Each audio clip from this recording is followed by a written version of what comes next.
Right, it is Tuesday, the 28th of May, a day when MPs stepped up their quest for higher pay. The members of Parliament adopted a motion that seeks to degazette a notice by the Salaries and Remuneration Commission that sought to slash their salaries. It was a unanimous decision as one MP after another supported the motion that defies the public stand on the issue. What this means is that the parliamentarians could be walking away with fat checks, backdated to March. Well, this is our main story tonight. Good evening and welcome to the program, American Talker. I'm Linda Gutu. Thank you so much for joining us. Let's take a look at our top stories tonight.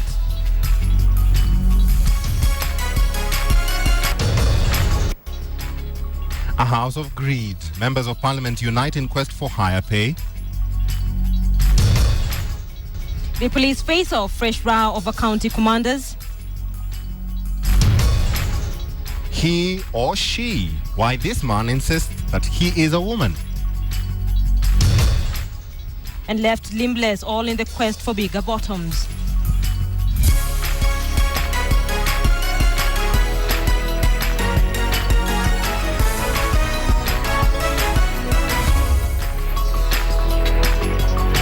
Welcome to the program.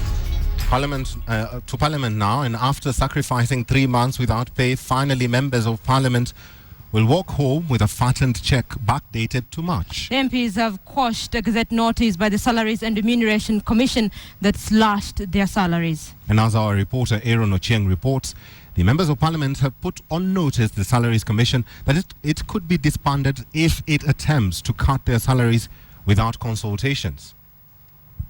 What they are supposed. Members of the August House have unanimously agreed to subject the recommendations of the Salaries and Remuneration Commission to the gutters, and even threatened to disband the team in totality using their legislative powers if they ever again slash the MP's salaries without consultation. In a spirited fight that defied party divisions, the MPs agreed to degazette a notice that was published by the Serem team seeking a deduction of over 300,000 Kenya shillings from the MP's pay slips. The chair of the Delegated Legislation Committee, William Cheptumo, had sought House approval to adopt the committee's report, saying by doing so, they will be correcting an illegality committed by the Salaries and Remuneration Commission. His request elicited a heated debate on the mandate of the SRC. If we allow the former Prime Minister, my party leader, because I've heard him also talk about this matter, I ask him to keep off. I respect him, but on this one, I ask him to keep off. This Parliament has a serious duty, as an enormous task ahead of it, to work within the Constitution, to defend the Constitution of this Republic, and to reclaim this country, Madam Speaker, from the civil society. But outside Parliament, pressure was already mounting on the decision of Parliament. Na tumewaambia kwamba walimu wanahitaji kupata marupurupu yao vile tulivyoahidiwa na serikali. Parliament is not toothless. Parliament can play a great role in ensuring that there is fairness to the teachers of this country.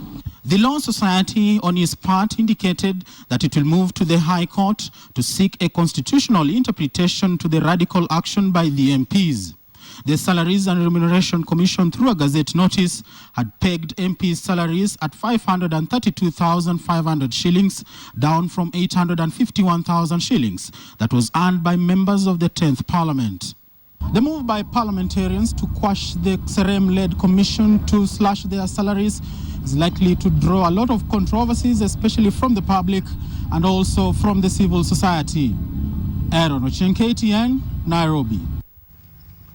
Well, and that story by Aaron Ochieng leads us to a big question tonight, and we are asking you, do you support the gazettement of this SRC notice by members of Parliament? Right, you had the arguments in Parliament today. Send us a yes or no response, of course, with a brief comment to the number 8040. We will be sampling some of your views at the tail end of this newscast. All right, let's move on now. And the country was today thrust into darkness following a countrywide blackout. Power distributor Kenya Power said a technical hitch was to blame for the situation. The company said 2 transmission lines tripped while they were carrying 400 megawatts of electricity, resulting in a national power outage. The company is yet to explain what caused the trip. In a statement sent to newsrooms, Kenya Power said engineers had started feeding electricity from neighboring Uganda to the national grid, and Western Kenya was the first region to be relieved. The power distributor then sent a second statement claiming that by 6 p.m., electricity supply to 90% of the country had been restored. Businesses relying heavily on power supply were forced to close early as operations ground to a halt. Hospitals across the country were also struggling to work with limited power supplies from mobile generators. Police communication gadgets are also said to have been affected in police stations that do not have generators. The Kenya Power Company has said that investigations into what caused the outage have commenced. All right, let's move on now. And the row between the National Police Service Commission and the Inspector General has now blown out, with the Commission accusing the Inspector General of derailing reforms in the police service. Police Service Commission Chairman Johnson Kavuludu claims Inspector General David Kimayo is intimidating police officers who are keen to apply for new county police positions. And as KTN's Wilkie Sanyabwa reports, the rivalry could undermine the war on crime that is on the increase. Just a day after reports emerged alleging a tussle between the Office of the Inspector General of Police and the National Police Service Commission over the recruitment of county commanders, it appears that the Commission may face further obstacles in the recruitment exercise. By Tuesday morning, over 300 police officers had applied for the 94 positions of county commanders. The National Police Service now claims that officers who sent in their applications for the posts have in recent days received threats, pointing an accusing finger at the Inspector General of Police. Some messages that have been sent to police officers who were keen to apply for the positions of county director, county commander, and we understand that is attributed to the Inspector General. The Inspector General had allegedly warned officers against applying for the posts, saying the recruitment exercise had been suspended, a different tune from that of the National Police Service Commission, which now says the process is on course. Quite a number of retrogressive agencies have continued to want to see the process stalled. The Commission further urged members of Parliament to reject proposed amendments to the National Police Service Act on the grounds that the proposed changes would water down the powers of the Commission and derail police reforms. The Commission is now working to fill the positions of county commanders, with 2 county commanders in each of the 47 counties, one for the administration police and another for regular police.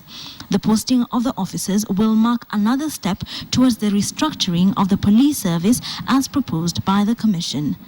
The National Police Service Commission claims that there have been efforts to derail the process of recruiting county commanders, but says it is up to the challenge of ensuring that within the next 2 months, the new county commanders take up office. Wilkie Sanyabwa, KTN in Nairobi. The National Assembly has, in the last 1 hour, approved the nomination of Francis Kimemia as Secretary to the Cabinet, despite opposition by the Ethics and Anti-Corruption Commission. The House adopted the report by the Committee on Administration and National Security on Kimemia's nomination without any amendments. During debate, no single MP opposed the nomination of the former head of civil service, who had been accused by the anti-corruption watchdog of involvement in corruption over the multi-billion shilling Jomo Kenyatta International Airport expansion project and the Tokyo Embassy deal. Earlier this evening, the House, which extended its sitting hours to debate committee reports, also approved the nomination of Kalpana Rawal as Deputy Chief Justice after a nomination was endorsed by the Committee on Justice and Legal Affairs. We had a lot of evidence to prove that Mr. Kimemia was not involved in any omission, because the 2 cases that were cited were actually revolved around officers who were appointed by the president. But you cannot dismiss ethics and anti-corruption, because they may know other things they are still keeping. But on the basis of what they disclosed to us, it is something that we felt was not right. And they did admit that it was only a cautionary and advisory letter, but written in a language as if there was some serious investigation going on when actually there wasn't any.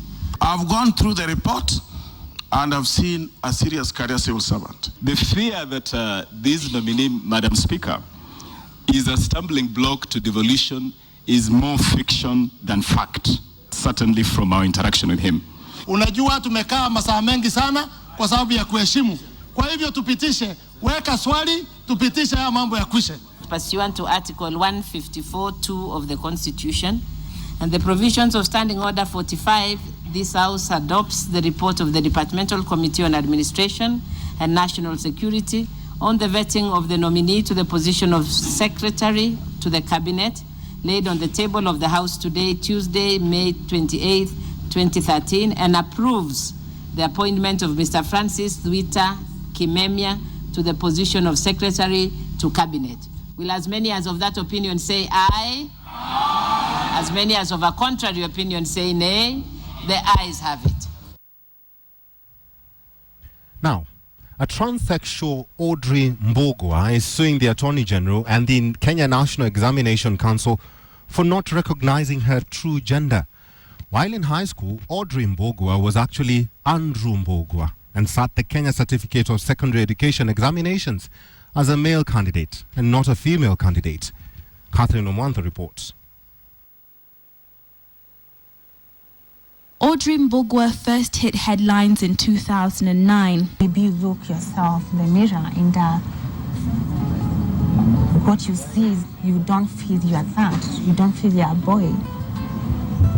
You feel like trapped in another person's body. For most of her life, Audrey has struggled with a gender identity disorder. Born Andrew Boga, the transgender grew up a woman trapped in a male body. I don't feel lonely. I have friends, but at the level of intimacy and all that, no, not at the moment. After she left high school, Audrey decided to live her life as a woman. However, her past still haunts her. The Kenya National Examination Council records still hold that Audrey is Andrew Boga, making it hard for her to get a job. Audrey recently went to court to compel NEC to change its records and issue her with a new certificate with her true identity, claiming that it was discriminatory and a violation of her human rights. Her male identity is also reflected in her national identity card and her passport. She wants these changed as well. State Council says the case could be a tricky one since Audrey was actually born male and lived half of her life as a male. What makes it even more difficult is that she's undergoing a gender identity crisis and she has not yet undergone full sex change from male to female. Catherine Omwanto, KTN. Catherine Omwanto there reporting. Let's quickly look at some of the cases that could be related to this one. And of course, Audrey's case is the third of its kind to be presented in Kenyan courts. We have a case currently pending in court. It's about a 5-year-old baby who is currently being called Baby A.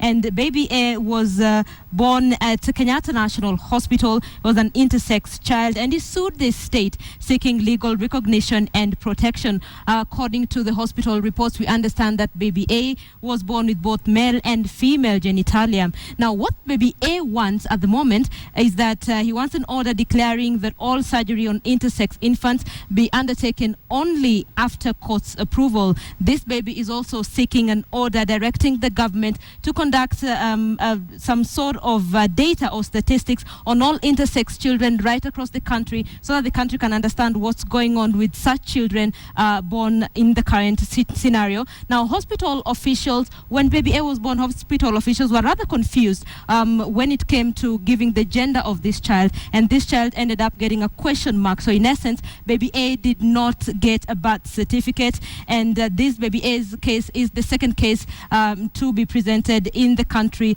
seeking legal recognition for intersex. Now, the first case that made Kenyans really aware of what's going on in the country in relation to intersex individuals was by a man called Richard Mwasia. This is the man who the court awarded 500,000 shillings after he said he had been mistreated in prison, and his main issue that he had been mixed. The prisons had made him mingle with both male inmates and female inmates, and he was very categorical that he's not male, he's not female. So the country really does not have courts prisons rather, that are supposed to hold people like him. And he was very categorical that he cannot mix with either male or female. And he said the law is discriminatory against him because it recognizes only two sexes, and that led the court to award him about 500,000 shillings. His was the first case, Baby A's case is the second, and now we have Audrey. So that is an indication really of the intersex cases that we have in the country.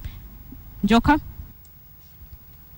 Well, thank you, Linda, for that. Let's now move back to politics. And former Vice President Kalonzo Musyoka has condemned the African Union's call to terminate criminal charges facing President Uhuru Kenyatta and his deputy William Ruto. Kalonzo says the threat by the continental body to cut links to the International Criminal Court is retrogressive and could reverse gains on human rights protection in Africa. The once shuttle diplomacy champion, whose efforts flopped, said the cases at the ICC should be allowed to go the full circle. You cannot afford to go backwards. I'm sure Kenyans remember the infamous shuttle diplomacy which I undertook. And the AU had a similar resolution, which we carried with us to New York. And the Security Council had his own way of looking at it. So I'm sure that going forward, these things will find a solution. Right, embattled Judge Justice Joseph Mutava has opposed his suspension by Chief Justice Willy Mutunga and has instead called for an appointment of a team to probe members of the Judicial Service Commission who investigated allegations of misconduct brought against him. Mutava, through his lawyer Philip Nyachoti, wants the CJ to investigate the committee led by Supreme Court Judge Justice Smokin Wanjala and avail the findings of the probe to him. Justice Mutava, in a detailed letter to the CJ, said that the Wanjala-led committee had never been fair to him since they denied him an opportunity to cross-examine the witnesses and the complainants raised against him. A controversial ruling made by Justice Mutava terminating the 5.8 billion shillings Goldenberg scandal case against businessman Kamlesh Patni caused an uproar from the public, civil society and legal rights activists. They questioned the judge's credibility and dismissed his decision to acquit Patni as a miscarriage of justice. All right, earlier on we were talking about matters to do with sex or gender, if you like. Now to matters size, literally. And since time immemorial, women across the world have gone to great lengths to look beautiful and feel great. While some go for enhancements, others go for reductions, with the results not always the desired ones. And as Betty Kello reports, it can be life-threatening and catastrophic, begging the question, how far is too far when it comes to cosmetic surgeries?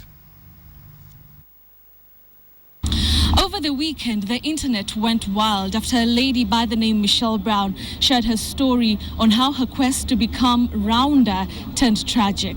How far is too far when it comes to beauty? This is April Michelle Brown.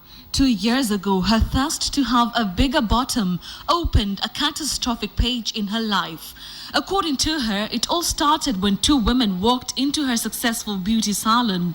After an open chit-chat, one of the women told her that she ran a pumping party, which is where unqualified cosmetic surgeons inject illegal silicone into patients at their homes to enhance their bottoms and chests. In a split second, Michelle was convinced and set a date. The procedure saw her pay about 100,000 shillings for one injection. She was scheduled to have 4. After the injection, Michelle waited for her most desired results, which never came. Instead, a year and a half later, her skin darkened and hardened, and the pain that followed after made her life unbearable. This prompted a visit to hospital where the only chance at life was to amputate her 4 limbs plus her bottom through a whopping 27 surgeries. It later emerged that the silicone that was injected in her body was industrial silicone, which is fatal to humans. I think it's unwarranted, really unwarranted. Sometimes in the quest for beauty, you create bigger problems than you expect. Back home, many women use different tactics to either become curvier or petite. From bottom enhancers like these to plastic surgery, it's all available. However, Michelle's story is a voice of reason that cannot be ignored. Utakuta mwanamke alikuwa mweusi. After 2 months ni mweupe. Unasidwa ni alikula nini? When you have to entice me by using injections or whatever sort of tablets, honestly speaking, that is not right. They say that beauty is in the eye of the beholder, but most importantly, one's health should be the predetermining factor before any man or woman goes under the knife for beauty. Betty Kyalo, KTN. Well, thank you very much, Betty Kello, for that story. And we actually apologize for, that mishap that we had, me and Linda there, just getting to each other, but it's okay, it's allowed. You're watching KTN Prime. Thank you so much for staying with us. We're just about to take a break, but let's look at our big question tonight. We had the arguments in Parliament today, and our big question, we're asking, would you vote in your current Member of Parliament back? Well, send your yes or no comments to the number 8040, and you can also tweet us at KTN Kenya, at Eric Njoka KTN, and at Linda Ogutu respectively. You are indeed watching KTN Prime. Time for a break. And just ahead on KTN Business today, the Transport Ministry increases the axle load limit from 48 tons to 52 tons. And also on tonight's bulletin, we let you know how the Shipping Council is lobbying for an electronic tracking system at the Mombasa port. Join me, Joy Doreen Bira, on this edition of KTN Business Today.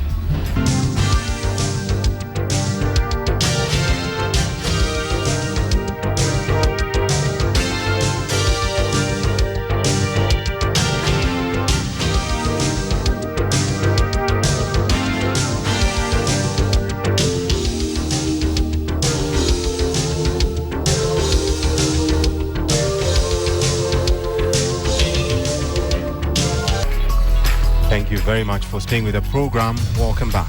Now, land remains a contentious issue in the country, especially if it involves women and inheritance. Under the old constitution, women were not allowed to inherit land from their fathers. However, this changed with the adoption of a new constitution, which ensures a woman is free from any kind of discrimination and has a right to inherit land. But as Najma Ismail reports, one Kenyan woman's experience at the hands of her brothers proves that it is a different story on the ground.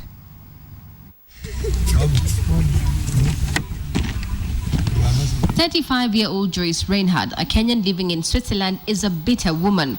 Reason being, she has been denied her inheritance by relatives who ganged up against her in a land inheritance row. She says that a house she put up at her rural home in Nandi Central was demolished while she was abroad. Wakati nilipoingia nyumbani nikaanza sasa kuhuzunika sana wakati niliona hapa imeharibika, kila kitu imekuwa mbaya. Nikasikia uchungu sana kwa sababu yani shida niko naye uko ng'ambo, alafu nikuje nipate shida nyingine hapa Kenya. Joyce, who came back to the country early this year, was shocked to find that the brick house was destroyed and her relatives were planning to eject her from her ancestral home. She says that although she lives in Switzerland, she still has a right to own a home in Kenya. However, several members of her community differ. Katika kimila yetu ya Wakalenjin, aswa sehemu hii ambayo tuko sahi, ambayo ni Lolkeringet, ambayo ni Nandi, ni kwamba mambo ya kurithi mali ni ya wafulana, sio wasichana. Watu uchukulia wasichana kwamba ni watu ambaye wanastahili kuolewa na waache nyumbani na waende wajipatie mali zao mahali pengine, mahali ambao wameolewa. Hiyo inategemea. Hata kama nikisema inategemea na mtu individual. Nikisema mtoto wangu atakuja nyumbani, atakuja. Lakini saa hii sheria imesema hata msichana anapata share kwa nyumbani. It is illegal to deny women the right to inherit from their father, and according to Chapter 60 of the new constitution, land in Kenya shall be held, used and managed in a manner that is equitable, efficient, productive and sustainable. Najma Ismail, KTN. Well, the Nairobi Magistrates Court today was treated to drama when a remandee stripped in open court protesting against the magistrate who was hearing his case. Meanwhile, prison staff at the Shikusa prison farm were forced to spend the night in the cold after a storm destroyed their homes. This and more in our news roundup. Jefferson Muthea, who is facing criminal charges of robbery with violence, today removed his shirt and jacket in open court to protest the magistrate hearing his case. He wants Magistrate Lucy Mbugua moved from his case. However, the magistrate sentenced Muthea to 1 month imprisonment for disrupting court proceedings. Meanwhile, Somali ranchers have moved to court and obtained an order to stop police and KWS from evicting them from the Tsavo National Park until the case is heard and determined. Elsewhere, police in Nyahururu have arrested a man found in possession of 116 bullets at Oljoro Rock village in Nyandarua County. The man claimed the bullets belonged to his late father, who died in 2006. Although police confirmed that the suspect's late father was a licensed firearm holder, the bullets found in the man's possession could not be used for that firearm. And in Western Kenya, heavy winds ripped off the roofs of most houses belonging to prison staff at the Shikusa Farm prison, leaving the occupants exposed to the hailstones that followed. The farms were not spared as crops were uprooted in the raging storm. Finally, residents of Meru County have been urged to take their livestock for the ongoing vaccination program. The vaccination campaign is one against rabies, anthrax and lumpy skin disease, so as to avert outbreaks of the deadly diseases. The area has experienced a bout of anthrax outbreak which led to death of several cattle. Sophia Wanuna, KTN. Thank you very much for staying with KTN Prime. And just before we take another break, a reminder to our big question tonight. And we asked you, would you vote back your current Member of Parliament? Let us know what you think. Send your yes or no plus a brief comment to the number 8040. We will sample those at the tail end of this bulletin. You are indeed watching KTN Prime, and up next is business. Thank you for staying with KTN. It's time for business this Tuesday. My name is Joy Doreen Bira. Transporters now have a reason to smile after the Transport Secretary increased the maximum axle load limit allowable in Kenya from 48 tons to 52 tons. The change, which will come into force on Monday next week after the notice is gazetted, will be good news for truckers who transport goods to other countries within the East African region that have much higher load limits. Adelaide Changole has more. Over the last 3 weeks, truck drivers have held hostage motorists along Kenya's busy highways as they protest alleged corruptions and inefficiencies at weighbridges. This, coupled with limited axle load allowed, they said, limited their growth. As a result, the Ministry of Transport and Infrastructure has now moved into the fray, drafting a gazette notice that will align Kenya's axle control law with that of its East African neighbors. The Ministry of Transport and Infrastructure has already drafted a gazette notice that will align Kenya's axle control law with that of the proposed East African Community Law. Transporters lauded the move, saying it will eradicate some of the bottlenecks that have been besieging long-haul truckers along the highway. Additional tolerance of 5% on the tridem, the tandem, and the drive and the steering is something that will basically make us operate seamlessly. But Transport Secretary Engineer Michael Kamau reiterated that the ministry would enforce the axle load limits as stipulated in the Constitution so as to ensure the country's road network, in which billions of taxpayer money is invested, is protected. Engineer Kamau also urged all government departments involved in the transport sector to comply with the axle load controls to make its implementation a success. Adelaide Changole, KTN Business Today. Thanks, Adelaide. In more business, the Kenya shilling hit an 8-week low on Tuesday, pressured by increased demand for dollars from importers in the absence of matching inflows from exporters. The shilling was posted at 85.10 and 85.30 per dollar at close of midday, 0.2% weaker than Monday's close of 84.95 buying and 85.15 selling. According to market players, the home unit suffered the setback from importers' panic buying registered across board. Some traders said the shilling's fall could also be a delayed reaction to a 100 basis point cut in interest rates on May 7, which was giving commercial banks room to ease their lending rates. The shilling has dropped 1.5% against the dollar since May 21st, as importers bet the currency's post-election gains had petered out. The shilling is, however, still 1.4% stronger so far this year. And the Shippers Council of East Africa is lobbying for the full adoption of electronic cargo tracking system by cargo owners in a move to cut on losses accrued in the acquisition of cash bonds that currently costs the industry 2 billion Kenya shillings annually. The payment of cash bonds, usually equivalent to the value of imported merchandise, was introduced by Kenya Revenue Authority to hedge against the possibility of dumping of imports like sugar and motor vehicles transiting through Mombasa to the hinterland. The Shippers Council now says these losses cripple the industry's contribution to the country's GDP, which currently stands at a dismal 8%, despite the value of the country's imports reported at 130.8 billion Kenya shillings at the beginning of the year 2013. And it accounts for 8% of the GDP. So you can see the skewed, it contributes more to the cost rather than contributing more to the GDP. So it's about 8% to the GDP.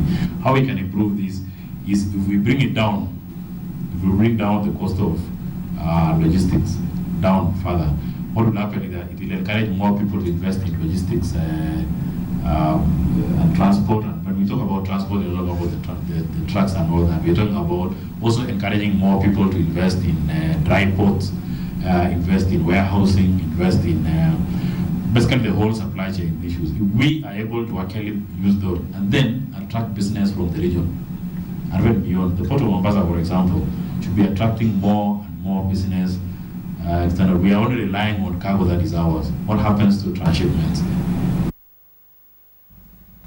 All right, the Kenya shilling is not faring quite very well, at least for the past few weeks. Now let's take a look at how the listed companies performed today at the Nairobi Securities Exchange. My name is Joy Doreen Vera. Good evening.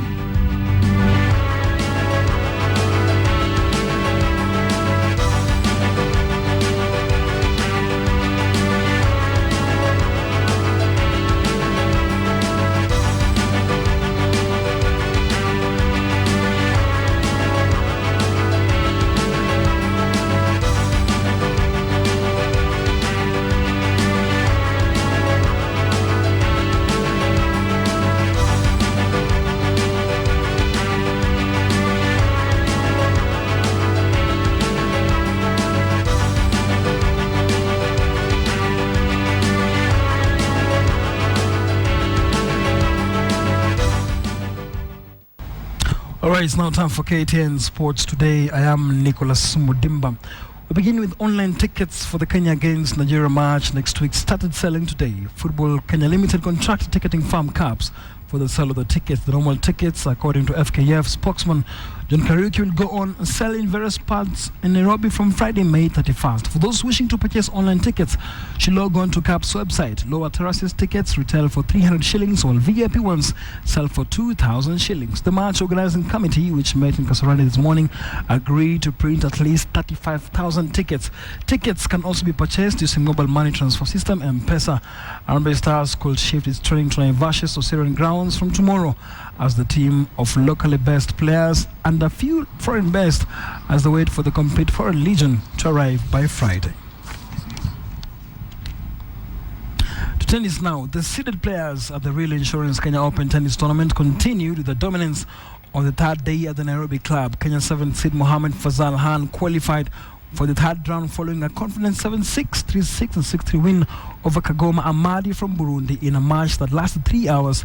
Number 1 seed Kazembe Edgar from Zambia was once again in a class of his own after edging out Bizama Anatole from Rwanda 3-6, 6-1 and 6-3 to qualify for the next round. Tony Ora fell to the former champion Gasigwa Jean Cloud from Rwanda 6-3 and 6-1. In the other girls matches, Kanyameri Oishira fell Uganda's Rosetta Musoke 6-love and 6-1.